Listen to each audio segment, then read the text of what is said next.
I will see you in court. Movie scene में अक्सर ये लाइन बार बार सुनने को मिलती है। हमारे साथ अगर अन्याय हुआ हो या कोई डिस्प्यूट हो तो न्याय के लिए अक्सर न्यायालय का दरवाज़ा खटखटाते हैं, लेकिन तब क्या होता है जब न्यायाधीश ही कटघरे में खड़े हों। भारत का क्रिमिनल और सिविल जस्टिस अमेरिका की तरह ट्रायल बाय ज्यूरी न होकर ट्रायल बाय जज है, जिससे न्याय का पूरा भार जजों यानी न्यायाधीशों पर होता है। अब ऐसे में अगर किसी जज के घर से कैश के ढेर मिल जाएं जिसका कोई जस्टिफिकेशन ना हो, तब क्या होगा? ऐसा ही हुआ है एक दिल्ली हाईकोर्ट जज जस्टिस यशवंत वर्मा के साथ। होली वेकेशन की बात थी। 14 मार्च को होली की हुड़दंग में जस्टिस वर्मा के ऑफिशियल निवास में आग लग गई, जिसके बाद जब परिजनों ने फायर डिपार्टमेंट को बुलाया तो बंगले के एक रूम में नकद का ढेर प्राप्त हुआ। रिपोर्ट्स के अनुसार इन सब के दौरान जस्टिस वर्मा शहर में नहीं थे। मामले की गंभीरता को देखते हुए सर्वोच्च न्यायालय कॉलेजियम ने अनोनिमसली जस्टिस वर्मा को इस मामले के चलते इलाहाबाद हाई कोर्ट ट्रांसफर करने का निर्णय लिया है। लेकिन क्या ये काफ़ी है? ये सवाल इसलिए क्योंकि किसी के मन में आ सकता है कि दिल्ली हाई कोर्ट में रहते हुए अगर किसी जज साहब के घर से कैश बरामद हुआ तो कॉलेजियम द्वारा उन्हें दूसरे हाई कोर्ट में ट्रांसफ़र कर दिया जाना काफ़ी है। वहाँ क्या घर में कैश नहीं मिल सकता? रिपोर्ट्स की माने तो जज वर्मा ने अब तक इस विषय पर कोई सफाई नहीं दी है कि आखिर वो कैश किसका है, कितना है, उनके घर में कैसे आया, वगैरह वगैरह।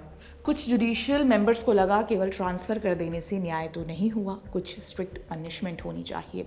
वहीं कुछ ने उनके इस्तीफे की भी मांग की। इस्तीफा न देने पर जस्टिस वर्मा पर इंटरनल इंक्वायरी होने की आशंका है, जिसके बाद अगर ज़रूरत पड़ी तो आर्टिकल 124(4) के तहत उन्हें पार्लियामेंट के रास्ते रिमूव करने का आखिरी ऑप्शन होगा। ये सब तो ठीक है, लेकिन इन सब में ट्रांसपेरेंसी कहाँ है? जुडिशरी पर नागरिक तब भरोसा कर पाएंगे जब वो फेयर एंड ट्रांसपेरेंट हो।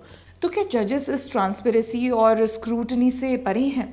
भारत में अक्सर जुडिशियल कॉलेजियम में लैक ऑफ ट्रांसपेरेंसी को लेकर सवाल उठते आए हैं। अगर ट्रांसपेरेंसी नहीं होगी तो कोई सवाल कैसे उठा पाएगा? यही तो डेमोक्रेसी का मूलभूत अधिकार है ना। अब जस्टिस CS कर्णन का केस ही ले लीजिए। 2017 में कंटेम्प्ट ऑफ कोर्ट के लिए 6 महीने के लिए जेल की सज़ा सुनाई थी। जस्टिस कर्णन के आरोप थे कि केवल मद्रास हाई कोर्ट के ही नहीं बल्कि सुप्रीम कोर्ट के भी कुछ जजेस करप्ट थे, कुल 33 जजेस। ऐसे में क्या उन्हें कंटेम्प्ट में होल्ड करना सही था? सुप्रीम कोर्ट के अनुसार कर्णन के पब्लिक स्टेटमेंट्स से जुडिशियल सिस्टम का मजाक बना हुआ है, केवल भारत में ही नहीं बल्कि पूरे विश्व में।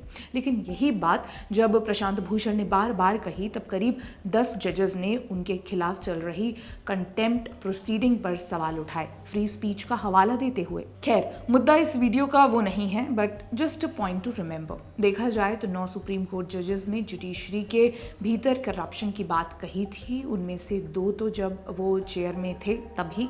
बात 1989 की है। आप जस्टिस ES वेंकटरमैया का बयान स्क्रीन पर देख सकते हैं। और भी ऐसे कई बयान हैं, लेकिन सवाल ये है कि आखिर जुडिशरी में जब तक ट्रांसपेरेंसी ही नहीं होगी तब तक इन एक्विजिशंस पर कोई एक्शन कैसे होगा? आप आपस में ट्रांसफर ही खेलेंगे। अक्सर ऐसा कहा जाता है कि देश के नागरिकों को अपने जुडिशियल सिस्टम में फेथ होना चाहिए, लेकिन विदाउट अकाउंटेबिलिटी कॉलेजियम का फंक्शन कहीं ना कहीं फ्लॉट है। ऐसे आर्ग्यूमेंट्स अक्सर देखने को मिलते हैं। कॉलेजियम पर अक्सर autocratic, accountable, nepotistic, non transparent, ineffective और जुडिशियल अपॉइंटमेंट्स में खुद के ही गाइडलाइंस को इग्नोर करने के आरोप लगते रहे हैं। कॉलेजियम की सिलेक्टिंग कमेटी में ट्रांसपेरेंसी न होने के कारण नेपोटिज्म पीक पर रहता है। पिछले जजेस के बेटे, बेटी, रिश्तेदार, सीनियर लॉयर्स के रिश्तेदार अक्सर जज बनाए जाते हैं irrespective of their merit. Collegium की कोई रिटेन या मैनुअल फंक्शन नहीं है जिससे वो पब्लिक व्यू से वर्जित हैं। ऐसे में क्या ये डेमोक्रेसी है? जज अपॉइंटमेंट्स में अक्सर पर्सनल बायस के भी आरोप लगते रहे हैं और NJAC के बाद कोई रिफॉर्म का ना होना एक बहुत बड़ा सवाल खड़ा करता है। अब रिसेंट लोकपाल रूलिंग को ही ले लीजिए। रिसेंटली लोकपाल एक्ट के अंतर्गत हाई कोर्ट जजेस को इंक्लूड किया जाना चाहिए। इसमें केंद्र ने भी अपने पक्ष रखते हुए सुप्रीम कोर्ट को इन्फॉर्म किया कि सारे हाई कोर्ट कॉन्स्टिट्यूशनल ऑफिसर्स हैं, जिस कारण वो पार्लियामेंट्री लॉस के अंतर्गत एस्टैब्लिश की गई अथॉरिटी के जैसे ट्रीट नहीं किए जा सकते। ऐसे में एक एंटी करप्शन वॉचडॉग का गठन किया जा सकता है किसी भी ऑनगोइंग करप्शन केस में, कहा किसी जज की इन्वॉल्वमेंट हो। जहां जुडिशियल इंडिपेंडेंस जरूरी है, एसेंशियल है, एक डेमोक्रेटिक देश में एक ऐसे इंस्टीट्यूशन की जरूरत है जो आपको न्याय दिलाए, आपको अकाउंटेबल रखे, लेकिन उसी वक्त जुडिशरी भी कहीं ना कहीं जवाबदेह होना जरूरी है। आप एक डेमोक्रेसी में कब तक क्लोज्ड डोर्स के पीछे फंक्शन करेंगे, वो भी बिना ट्रांसपेरेंसी के। खैर, डेमोक्रेसी का चौथा स्तंभ होते हुए हमारा कॉन्स्टिट्यूशनल राइट है सवाल करना, फिर वो सरकार से हो, विपक्ष से हो या जुडिशरी से ही क्यों ना हो।